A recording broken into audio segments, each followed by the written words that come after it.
Good evening. I'm Nancy Grace. I want to thank you for being with us. Bombshell tonight. Remember the case of 6-year-old beauty queen JonBenet Ramsey, found strangled, beaten to death, apparently the victim of a brutal sex assault right there in the basement of her own home. 10 years later, no justice for JonBenet. Bombshell tonight. In the last hours, we get proof. A Colorado grand jury votes to indict JonBenet's parents, John and Patsy Ramsey.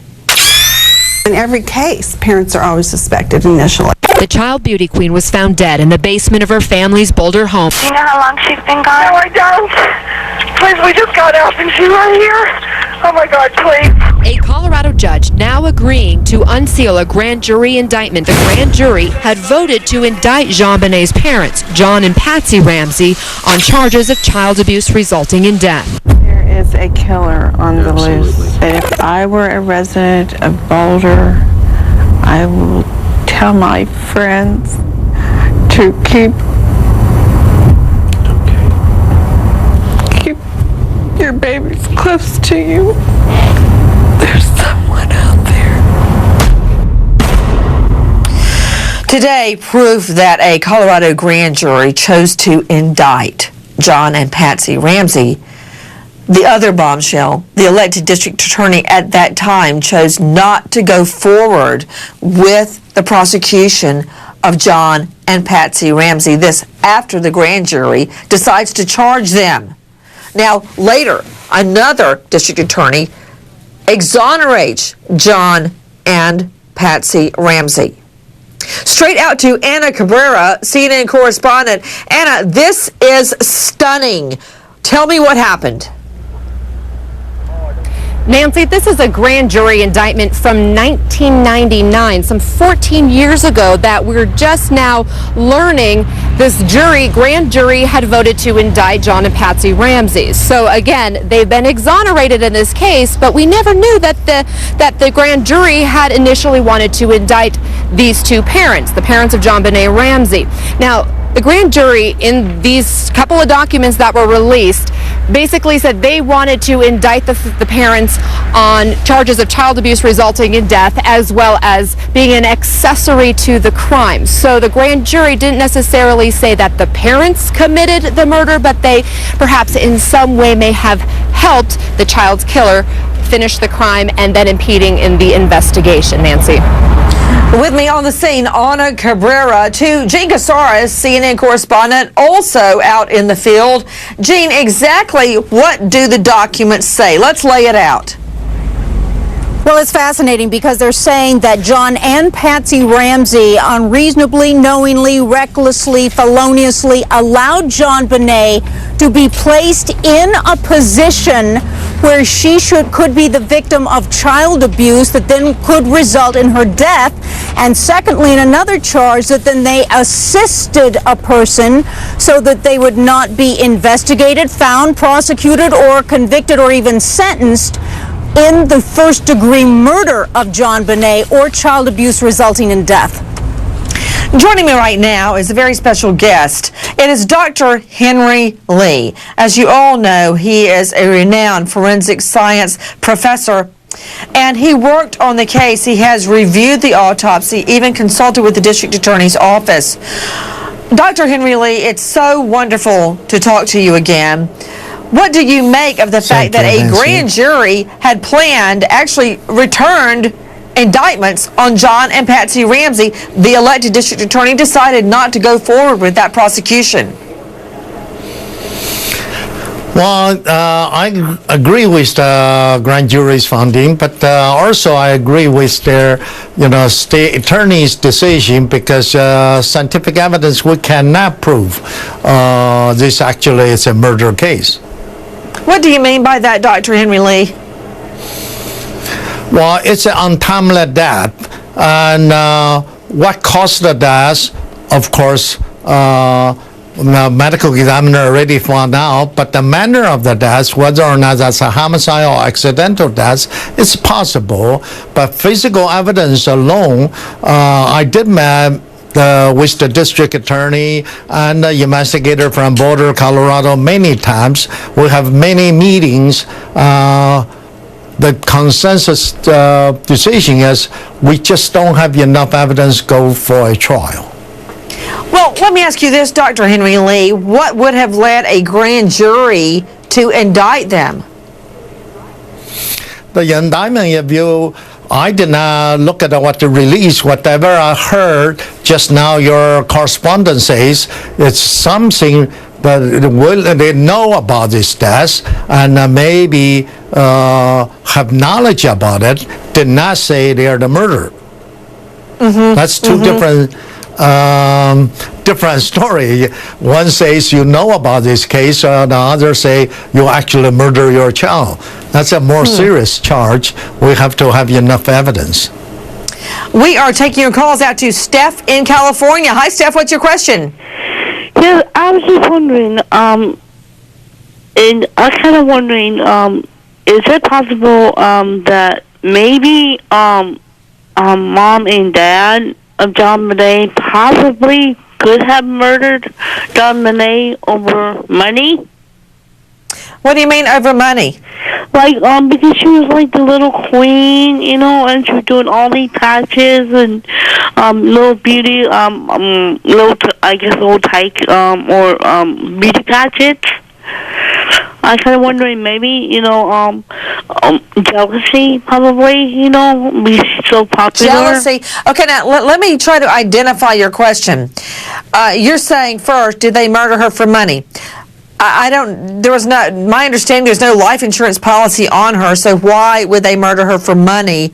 And jealousy, they were the ones putting her in the beauty contest, so what do you mean murder over jealousy? Like, she's, so popular. You know, she was winning all these, probably maybe winning all these trophies. You know, that's what I was thinking. Because so are you suggesting that the mother killed her because she was jealous of her popularity? Probably. Okay, well, let me address that. Let me address that. If the mother had been jealous of her popularity due to the beauty pageants, I would guess the mother would probably just quit putting her in the beauty pageants. Patsy Ramsey was the one putting her in the pageants. It was her idea. She decided to do it, not John Ramsey. It was Patsy Ramsey that would take her to all of these beauty pageants and orchestrate the whole thing. So I would think money would not have been a motive, and jealousy over her popularity would not have been a motive. To Pat Saunders, clinical psychologist, when parents do kill their children, there doesn't really have to be a motive. It could be anger, it could be frustration, it could be you've been up all night, it could be anything. It doesn't always make sense. There's really never a good motive for murder. I know, you're right. It could be bedwetting, and John Bonet was a bedwetter. But you just put a new angle on it for me, and that's the political one. That the first DA found that the evidence did not rise to the level of beyond a reasonable doubt. Now, I know this community. I've spent time there. It's a very small, upscale, wealthy, tight community. So it's very possible that there was some political and, I hate to say it, but perverse activities going on, orchestrated by the parents and some other people, because we know there were no signs of break-in, there were no footprints. John Bonet knew her assailant. Everyone, we are taking your calls in a bombshell. In the last hours, just released documents that prove a Colorado grand jury was set to indict John and Patsy Ramsey. To you, Steve Helling, writer with People magazine, the indictments are not for the murder of John Bonet Ramsey. Explain, in layman's terms. Sure, absolutely.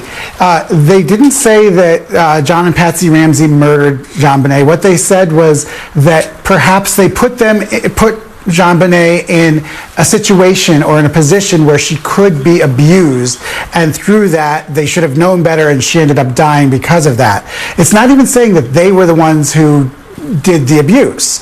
So whatever that situation is, we don't know, because everything else has been locked down. We only got 4 pages worth of documents. We didn't get everything that right there, Steve Helling, the whole reason behind that is that the judge that decided to release these documents, they were released because of a FOIA Freedom of Information Act request, all right, says that under the law, a grand jury action cannot be kept secret, right? So, although we don't get the thousands and thousands and thousands of pages of testimony, of documents, of exhibits, we get anything that is an act, an official act of the grand jury. These pages were signed by the jury foreperson. That's why we got them. We still don't know what came before the grand jury, what evidence, what testimony they heard. We have no idea. This is what it says, that John and Patsy Ramsey allowed their child, JonBenét, to be unreasonably placed in a situation that posed a threat of injury to JonBenét's life or health, which resulted in the death of JonBenét, and that they rendered assistance to a person knowing the person being assisted had committed and was suspected of the crime of murder in the first degree and child abuse resulting in death.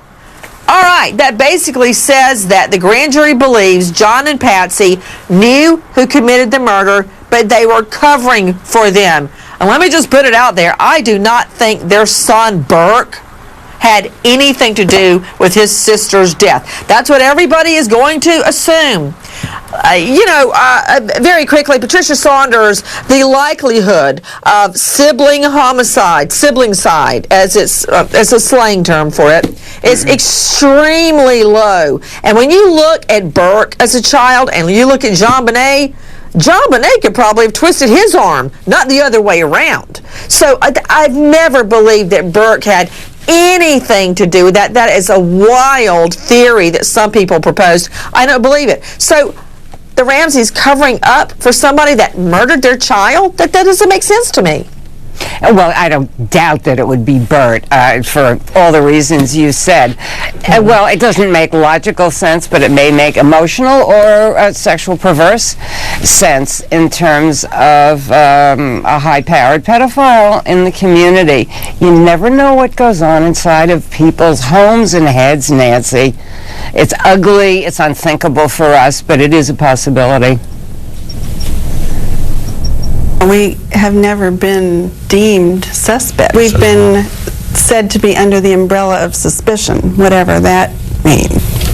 Well, it's kind of in no man's land, you know. We lost our daughter. That's the worst possible thing that could have happened to us. Anything that has happened in the aftermath pales by comparison.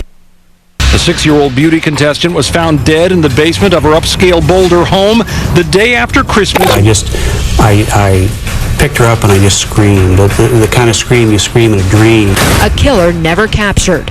Now, more information has surfaced. That a grand jury had voted for an indictment of the little girl's parents, John and Patsy Ramsey. The charge anticipated felony child abuse resulting in death. We think it was a pedophile. We think it was a male. Authorities even officially exonerated the family. Even so, a cloud of suspicion remained. So all that remains is the mystery. Who killed a 6-year-old girl in her own home on a snowy Christmas night? In the last hours, a bombshell in the JonBenét case. We learned that a grand jury set to indict John and Patsy Ramsey. The indictment's formally handed down, but the elected district attorney decided not to go forward with the charges. Alicia Lawyer is joining me. Lonnie Coombs, former LA County prosecutor, Randy Kessler, defense attorney, Atlanta, Trent Copeland, defense attorney, LA. Out to you, Kessler. How often have you heard of the grand jury handing down a true bill and then the elected district attorney not going forward with that? It doesn't happen often, and a lot of times we don't hear about it because we don't know what the grand jury decided. We're all outraged that this little girl was killed, but we shouldn't let that outrage and our desire for punishment outweigh the prosecutor's decision. He could not convince a jury beyond a reasonable doubt of guilt. He did the right thing. Randy, I just very simply asked you, have you ever heard of that happening in your years of practice? Have you ever heard of that happening? That's a yes, no. But we wouldn't hear about it, Nancy. A lot of times it happens and we don't know. So I'm going to take that as a no. That's fine. That's fine All to right. know. Okay. Well, can you tell me of a Not case often. you've heard of? Nope. All right. Okay. That took. I'm just a JD. I'm Okay. not a DDS. I don't know how to pull a tooth. All right. So let's just hone in. Let's get the car back in the middle of the road again. Out to you, Lonnie Coombs. What do you make of it? You know, Nancy, I was a prosecutor in LA County for 18 years, and I can tell you I never heard of one person in my office going to the grand jury, getting an indictment, and then pulling back and not following through and prosecuting the charges. So for me, it's an unusual, rare, and honestly the only time I've ever heard this happening. Trent? Yeah, I'm having a hard time understanding that. Look, and I know Lonnie, and Lonnie's a fantastic prosecutor. I've known him when she practiced here in Los Angeles County. But the truth is, look, it happens when good prosecutors reach the decision that the grand jury got it wrong. And look, Okay, I asked you, have you ever heard of it happening? Can you name a case where it happened? That's my question. I've never heard of. Okay. I've never heard of it happening. Great. And it's All very, right. very Great. rare. That's the question. To Ana Cabrera, joining me there in Boulder. Ana, what do you make of it? Why did the grand jury hand down indictments against John and Patsy Ramsey, and the elected DA decided to ignore the indictments? Nancy, here in this state, the grand jury indictment means that the grand jury found probable cause to indict John and Patsy Ramsey on these specific charges, but ultimately the DA has to prove beyond a reasonable doubt that they are responsible for the child's death, and ultimately then DA Alex Hunter did not believe he could prove beyond a reasonable doubt that this is what had happened. And so he basically said there was not sufficient evidence. And Nancy, I think it's important to note that DNA evidence several years later that wasn't even available for the grand jury to take a look at the time because of the technology advancements that eventually happened, that eventually exonerated the family in this case. You know what? You're right. Let's talk about the DNA evidence that was found on the scene. What was it and where was it? Ana? It was found on John Benet's clothing, several pieces of her clothing. Now, investigators at the time of the crime had that DNA evidence, but technology didn't allow them to test it. It didn't prove anything conclusive until 2006-ish. And basically in 2008 is when the family received a letter from then District Attorney Mary Lacy saying that that DNA evidence pointed to an unidentified, unrelated male as the suspect. Welcome back, everyone. In the last hour's bombshell, John Benet Ramsey's parents were set to be indicted by a Colorado grand jury. The district attorney decided not to go forward. To Dr. Henry Lee, who worked on the case, Dr. Henry Lee, that testing in '98 showed there was DNA evidence in John Benet's underwear. Many speculated where it came from. In fact, many speculated it may have even come from the factory where the underwear was made. What do you make of that DNA in her underwear? Well, the DNA was found on her underwear, however, wasn't from a semen stand. So just a biological stand have male DNA. Doesn't mean that's definitely from sexual assault, semen ejaculation from male. Could be any trace transfer. Because in 1998, STRs, short tandem repeat DNA, with the so-called trace DNA or touch DNA, now become more sensitive technique, which we found some result. They found some result on the panty, but doesn't necessarily is a male ejaculate. In addition, the panty is size 10 to 14. As you, Nancy, you recall, John Benet only 7 years old.